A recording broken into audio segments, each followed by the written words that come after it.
sortie boobu déglu naa ko. waaw am naa sax ci droit de réponse parce que tudd na ci sama tur. waaw waaw. donc mais sortie la boo xamante ne. sortie bu mat a jàngat la. sénégalais yi maa ngi leen di ñaan ñu dem déglu ko te dégg ko bu baax. parce que ñaar dafa tax mooy li Diomaye bëggoon a wax. Ousmane Baro tere ko ne ko bu ko wax. Ousmane Baro finalement dafa génn waxal ko. voilà Ousmane Baro nag defe naa Sciences Po la def man sama xarit la maa ngi koy nuyu nag bu baax vraiment aw ma ak moom tamit moom benn problème personnel aw ma koog moom ay xarit lañu naam sax wax na ne bokkuma Pastef d'accord naa ko. waaw mais am na guddi yu ñu ànd ma ak moom di dox ci parti bi loo xamante ne nii loolu ku bokk Pastef sax mënu ko. waaw ci ba guddi xat di metti ñun ñaar ànd nañ daan liggéey lu baree bari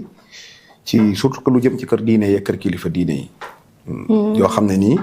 yuñ dox la yoo xam ne mënuma sax di ko nettali. te loolu lépp pour ndam am. kon donc man bu amee taxawee ne bokkuma Pastef man doon naa ko weesu ku bokk Pastef dama ko weesu. am nga fa légitimité kon. waaw dama ko weesu. parce que dama mosul ñëw ma taxaw di xoole kon du tay du ñëw ñu bëgg ne ma taxawal fële bokk ko Pastef voilà. kon am nga légitimité biir Pastef. waaw mais nag aw maa ngi moom benn problème mais Baro xam nga Baro du politicien.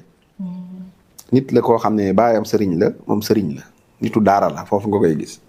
moom Ousmane. waaw am na xam-xam. mais xam nga damay wax ne ñaar moom du nitu front. bi ñuy xeex ñi jëri yet di dóor moom man sax doon naa jéem dara nii waaye moom yooyu du ko def moom xamul front sëriñ la. bu demee ba Diomaye jaaxle ba yebal ko ci plateau yi mooy cela veut dire que Diomaye war naa xool fi mu jëm war naa xam ne amul di xeexkat parce que Baro moom bu dee moom rek la yaakaar ci xeex moom xeex tàmbaleegut. waaw Baro Diomaye ko yónni moom du front kat dañ ko yónni xam nga boo xëree ay dara maanaam boo ñëwee ci pax ñun ñi daan rëbb bi ñuy donga boo ñëwee ci pax mi da ngay jël ay ñax nga taal ci bunt bi. boo taalee. rek da ngay gis ñax mi bu saxaar si duggee rek da ngay gis kañe yi wala lu jaan wala mbëtt lu nekk ci biir day daw génn waaw léegi nag am na yoo xam ne question yoo xam ne boo ko tóoree ci penc mi fekk yow question yooyu ci nga doon liggéey ba defe ne lii moom bomb la booy bëgg a dóor buñ ko laalee rek il faut nga génn di ko jéem a jekkalaat far nag feeñal sa bopp moo tax Baro ci ñàkk gi ñàkk caay-caayu politique tax na buy wax ban xawma ko ci ñàkk honnête waaw jéem na masque li muy wax ba mu toy mais day feeñ te daf ci bëri lu ñuy nëbb loo xam ne wax na ko loo xam ne borom xel dëgg bu ko dégloo da koy xam moo tax émission la bu am solo boo xam ne. léegi lu muy nëbb comme lan. li muy nëbb mooy. waaw xam nga ñoom. man damay wax ne dañoo am ndëgg sërëx yu bari yu ñuy lalal Sonko. ndëgg sërëx yooyu man wallaay xawma ko woon lu dul bi ma seetaanee Baro laa koy doog a comprendre. benn bu njëkk bi mooy am na ci boo xam ne nag ñaaw njortu gu mat sëkk la ci man waaye nag dinaa ko wax parce que ñaaw njortu alxuraan sax daf ne inna ba'da zanni ismu lenn ci ñaaw njortu dafa am fu muy jëriñe doomu aadama xam nga Ousmane Baro te li may wax ni maa ngi wax patriote yi ñu teg ci baaraam te wax Pastef ñu bàyyi ci xel parce que Baro bu waxee ne waaw ñiy jaxase Sonko ak Diomaye bu ñu nañu fexe jàmm am rek moo gën parce que bu ñu jaxasoo woon tamit Sonko dootul wóolu kenn Sonko du wóolooti kenn donc loolu la wax. waaw loolu nag dafa am lu ma si dégg mooy que ne Sonko dafa am fu mu jaar ak Macky Sall dem ba nga xam ne dafa soxla woon ku mu wóolu mu tànn Diomaye. mu bëgg a wax ne su Sonko bu ko Diomaye waree su demee ba soxlawaat ku mu wóolu yéen ñii di yàq mbir mi yëpp. du leen wóolooti kon day mel ne Sonko génnagul ci dem ay élection maanaam di soxla ko mu wóolu parce que ñun liñ jàpp mooy Sonko fii ne nii yi boppam la war a wóolu daal. mbirum inéligibilité. waaw non man loolu laa ci mën a wax rek mooy. Sonko guddi yi ñu toll nii. waaw dynamique gu dem ci élection di wóolu ay nit loolu Sonko weesu na ko. n'est-ce pas léegi liñ toll mooy Sonko moom élection yu mën a ñëw. muy mairie muy présidentielle muy ñaari élection yi nekk sunu kanam li ñu xam mooy Sonko amul lenn lu koy teree nekkub candidat wóolu boppam demal boppam donc bu Baro waxee ne dootul wóoluwaat keneen kon day mel ne dafa war a li mu defaloon Diomaye dafa des ci kanam war koo defaat te dañ ne naar bu ndaw lu mu wax ca xayma ga la ko dégg ginnaaw yàlla émission bii sax baat bii laa bëgg nit ñi dégg ko rek xam ne Ousmane Baro moo ko wax su fekkee nag moom dafa am lu mu dégg wala am lu muy njort ñi ngi leen di xaar Sonko moom bu dee wóolu ay nit tey jii mi ngi nii wóolu na Aly Malick Ndiaye waaw mi ngi nii wóolu na Cheikh Thioro Mbacké mi ngi nii yow ñëpp xam nañ ne Sonko wóolu na Bamba Cissé wóolu Yacine Fall wóolu par exemple Omar Bamba Diop wóolu Ayib Daffé wóolu ñu bari kon donc wóolu boobu moom même bu Diomaye waroon Sonko jël Sénégal mais dina wóolu nit def ko premier ministre dina wóolu nit def ko président assemblée nationale dina wóoluwaat ay nit kon dama jàpp mooy li tax mu ne bu Sonko bu ko Diomaye waree dootul wóoluwaat keneen kon yéen ñi bëgg a yàq affaire bi jërul ngeen koy jéem a yàq donc li ma jàpp mooy Baro ci logique am mooy Sonko mën na li ko daloon ci Diomaye war na koo mën a dalaat te xëy na kon mi ngi njortu mu dalaat ko baat boobu moom ci ñaaw njortu gu wóor laa ko teg mais nag analyste politique laa damay décortiquer ay wax te nag jàng naa Ilmul Balaax mooy li ngay wax te waxoo ko moom laay gën a xam sax ci li ngay wax te wax la ngay junjoo non li ngay bëgg a wax te li nga bëgg a wax message bi biiwu wax dama koo xam lire entre les lignes waaw maanaam loolu wax la boo xam ne bëgg naa ñu bàyyi ci xel ñaareel bi ci des mooy point bu am solo boo xam ne tamit tax na ma gën a soxla émission bi pour tontu Baro waaw mooy dafa wax ne coalition bi Mimi dina jël parce que loolu pièce bu mag la laa ko jàppe te bëgg naa ki ci war a njëkk a bàyyi xel mooy Ousmane Sonko ak ñi nga xam ne ñooy leader yi décidé bureau politique bi ak leader Pastef yi parce que bu waxee ne Mimi Touré kat dara xewagul mi ngi wër di massifier mais su paree day jël lim liggéey yëpp mooy cahier de charge am mu dem jébbal ko président de la république su boobaa dàquñu moom nee na lim gëm mooy Sonko moo ko war a jiite dégg nga mooy loolu kii di togg loolu Mimi Touré togg nee na lim gëm mooy Sonko ko war a yekk foofu nag la pièce bi nekk parce que ñun ay analyste politique lañ dañuy xalaat di fekkale di déglu ñëpp di déglu lépp après ñuy mën a xam foofu li ma ci jëlee mooy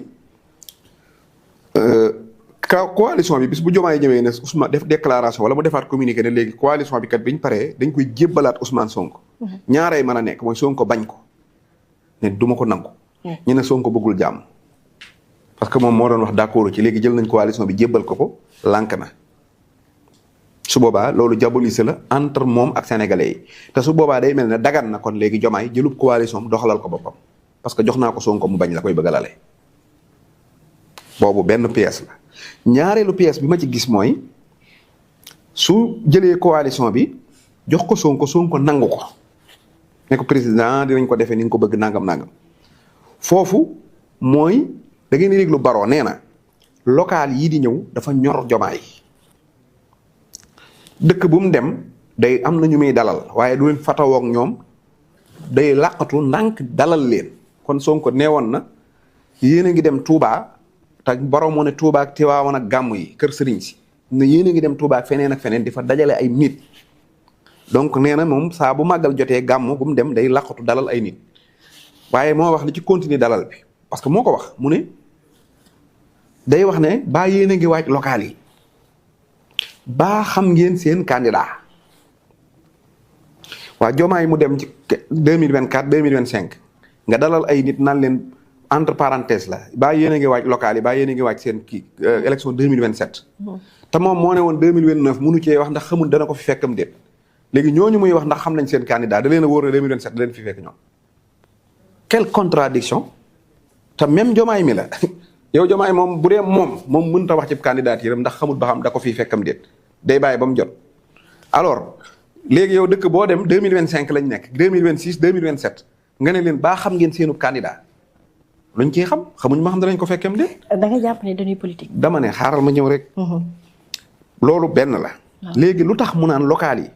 ndax nu mu tuddati ndax xam ngeen candidat beeg yooyu daan ne Baro de daan ne candidat. élection législative nag élection locale nag du candidat présidentiel dañ ko war a teel a xam te daa war a nekk kuñ ràññee baat boobu nag laa bëgg a jël nga yóbbu ko ci bu Diomaye indiwaatee ab coalition day wax kii maire sortant la kii maire sortant la utiliser Pastef ba nekk Jaara Jolof Pastef ba nekk Matam Pastef ba nekk Podor Pastef ba nekk Ndar Sédhiou ñu woteelaat koo xamante ne maanaam bokkuñoo ak moom benn idéologie bokkuñoo ak moom benn parti bokkuñoo ak moom xalaat mais dafa bëgg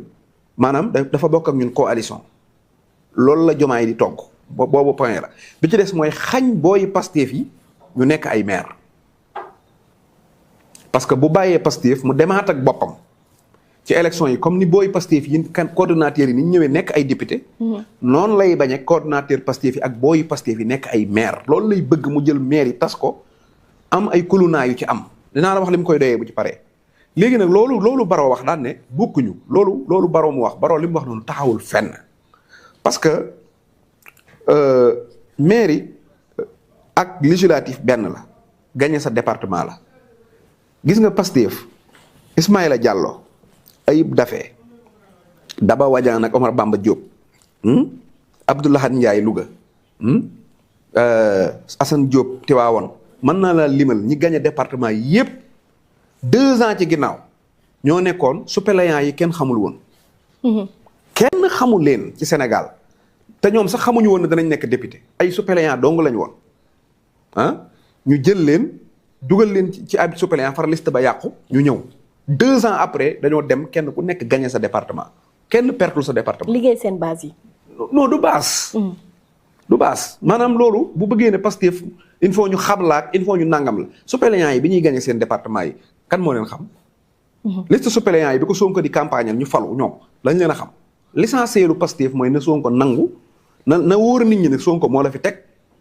yaa ngi dégg na wóor ni nañ gis Sonko ñëw rek campagnal la ñu xam ne yow Sonko moo la campagne si su ko amee rek soo ko amee rek yow am nga li nga bëgg loolu mooy li am léegi lu Barrow la ko bëgg a wëlbati dañu wan ne Médina Bamba Fall lañ fa xam da ko war a doon waxoon naa leen Médina Bamba Fall mooy nekk suñu candidat Mbour non Issa Sall xam nañ ko fi ngin gineew ñu ne non Pape Malick Ndour nga dem fee ñu ne non diw noonu loolu la Diomaye di teg bëggul booy Pastef fi nekk ay maire moo tax mu naan am maire nañ ko xam ak baa xam ngeen seen candidat da ngeen a war a xam seen candidat teel koo xam loolu benn la léegi lan lay doyee booy Pastef yi bañ a nekk maire lan la koy doyee loolu nag bëgg naa ñépp bàyyi xel li ma leen di wax nii mooy Diomaye dafa bëgg a nekk candidat 2029 mais loolu premier tour bi mooy élection 2027 day fexe ba njaboot Sonko gi patriote yu sakk yi bañ a nekk ay maire su ko defee mu am ñeneen ñoo xam ne ay maire lañ léegi moom bëgg naa nekk candidat 2029 loolu mooy problème bi yépp mais candidat 2029 boo xam ne da ngay wër génn ñu ne yow da ngaa wor Sonko xam nga doo am dara parce que dañ ne kii dafa wor léegi nag Diomaye bëgg naa doon candidat waaye bëggut a doon ku wor lu sew nag laa lay wax bëgg a doon candidat mais bëggut a doon ki wor ki léegi mi ngi mel ne man ma bëgg ngaa ñëw ci sama bureau bii. waaw. tijji sama armoire bi jël fi xaalis génn dem te doo tudd sàcc. voilà xam nga loolu pexe mu rëy nga bëgg a teg mooy léegi Diomaye bu fexee ba ay maire ak am coalition boo xam ne ci biir Pastef la fexe bañ intégré Pastef Mimi Touré daal nekk ci biir ne man sama mouvement laa yor Samba Ndiaye ne ci biir ne man sama mouvement laa yor Maître Moussa Diop ne man sama mouvement laa yor. Bougar Diouf ne man sama mouvement laa yor. Keneen ak keneen ne man sama mouvement laa yor léegi bu ko defee bu Sonko jëlee benn dogal Mimi Touré day taxaw en tant que ku bokk ci mouvement bi ci bokk ci biir coalition bi ne ànduma ci.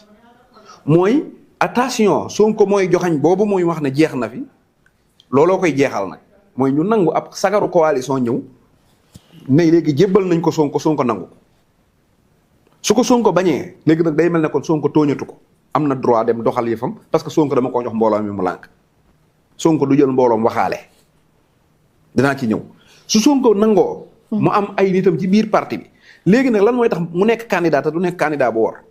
mooy bu boobaa su Sonko ne suñu ne Pastef ne Sonko mooy suñu candidat Mimi Maître Moussa Diop diw ak bu ko defee ñim fexe woon ba installé leen ñu nekk ay maire bu ko defee mu daal ne man kat fanweeri maire ak ñeent fukki mouvement ak juróom ñoo dajaloo ne man damaa bëgg ma def 2e mandat waa Pastef maanaam nangami nit d'accord nañ ci Sonko mooy dem kon léegi man waruma Sonko mais dañoo am désaccord baatu désaccord bi ngeen gis Barrow di ko utiliser wor buggul mu tudd wor désaccord lay tudd su deuxième mandat wu Diomaye maanaam mandat xam nga maanaam waa kër Macky Sall dañu doon def ay langage naan deuxième quinquennat boo nee troisième mandat ñu ne non bul wax lool. deuxième quinquennat. élément de langage. élément de langage bi Diomaye di wut nag mooy. désaccord day bëgg a wax ne def naa damay def deuxième mandat waaye waruma Sonko nag Sonko suma mag la man maay Sonko mooy man du ma ko war ci politique ñu ne ko lu tax nga nekk candidat Sonko nekk candidat mu ne non dañoo am désaccord. mais dafa am désaccord yoo xamante ne bu dul war lu mu doon mi ngi mel ne nga am sa jabar mu dem nopp keneen nga ne ko léegi bul nopp kii mu ne la dama am ak yow désaccord fii rek loolu kay désaccord bu tasub sëy la ah loolu kay léegi nag nañ togg ceeb non nañ togg cere loolu mooy désaccord bu ñu mën a wax mais désaccord ci damaa nopp keneen nga ne ko doo nopp keneen kooku moom du désaccord loolu moom dañ ko wax leneen loolu kay du désaccord loolu ceeb bi moom nag nga désaccord la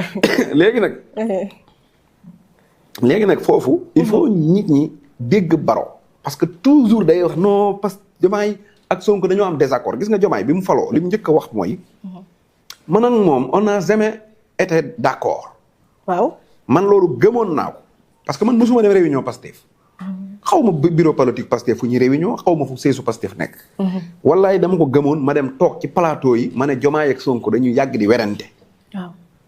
li ma lay wax ni Cheikh Tidiane Cissé Pastef Kër Massar nga xam ne moo jiitu Diomaye ci parti bi Matar Sène moo jiitu Diomaye ci parti bi ñi ci des naa leen suturaal mën naa ko bañ a wax ak ñu dul jeex laa wax de ñu dul jeex ak ñoo xam ne sax dañoo bàyyi parti bi bàyyi nañ wallahi lancim dañ ma woo te kenn yëgoowut ak sa morom ne ma lii nga wax tey du dëgg ma ne looy wax ni li ma wax ñu ne ma li ma wax yow Cheikh Bara tey wax nga loo xam ne amul ma ne ñu ne woy parce que Diomaye mi nga wax mook Sonko dañu yàgg di werante ñun de ñoo sañ ci Pastef mosuñ gis Pastef Diomaye ak Sonko werante honorable révélation waaw maa la ko wax tey tam ñi bokk Pastef te yàgg ancien Pastef yi boo leen dalalee nga laaj leen ko ñu ne Diomaye dafa yàgg di topp xalaatu Sonko bu Sonko waxee dara da koy def mu ne diw ñoo daan weranteeg Sonko ba duñ tuddante mais Diomaye mosu ko def léegi nag loolu lu tax Diomaye bàyyi ba falu bëgg ñoo gëmloo ñaari baat mooy Sonko musuma jubóog moom dañ daan xëccoo mooy kon loolu da ko bëgg a gouverner moo tax mu ñu koy jox Sonko du suma xarit dafa bëgg lu mu ko teg du diis ci ñoom moo tax Diomaye denc ci baat yooyu ba falu donc ñoo bëgg a gëmloo ne dañ daan am désaccord bëgg ñoo gëmloo ne duñu ay xarit ñaari baat yooyu da ko génnee uniquement pour maanaam pour mën ko lii mais daal en tout cas man li tax tey ma taxaw fii di wax nii mooy ñu xam ne coalition boobu ay pièces la su paree man maa leen ko wax fii ni ma déggee Baro dañ koy jox Diomaye woo Sonko ne ko am bu Sonko jëlul mu ne voilà gis ngeen ko jox naa ko mu lànk fekk xal la yor xal ne la am jox jëlal nga lànk boo ko jëlee léegi jël nga maanaam jaan dugal ko sa biir néeg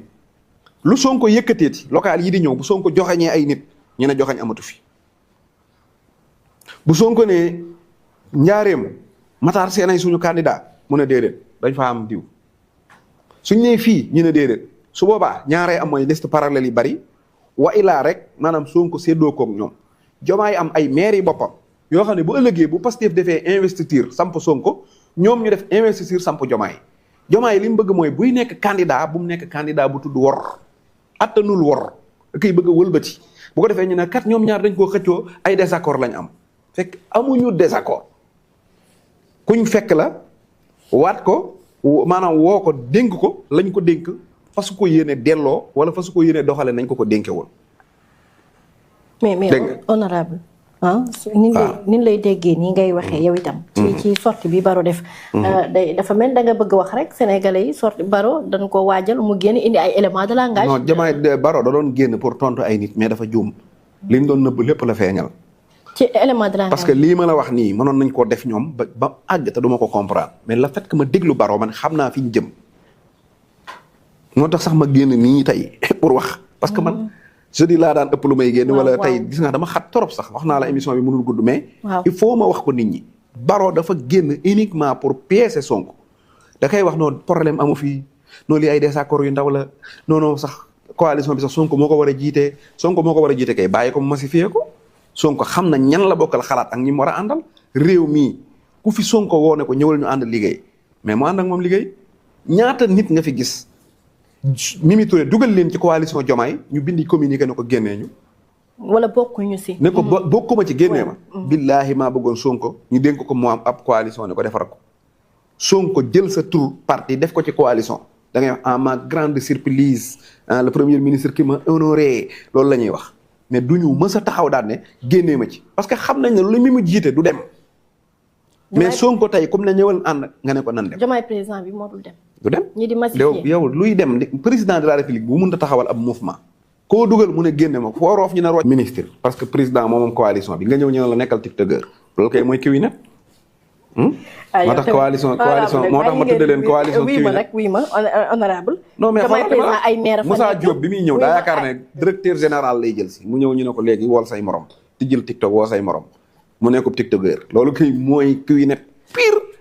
ñoom ay kiwi net lañ leen def léegi ñu dem ci Baro ba léegi tax dama koy bañ di fàtte Ousmane Baro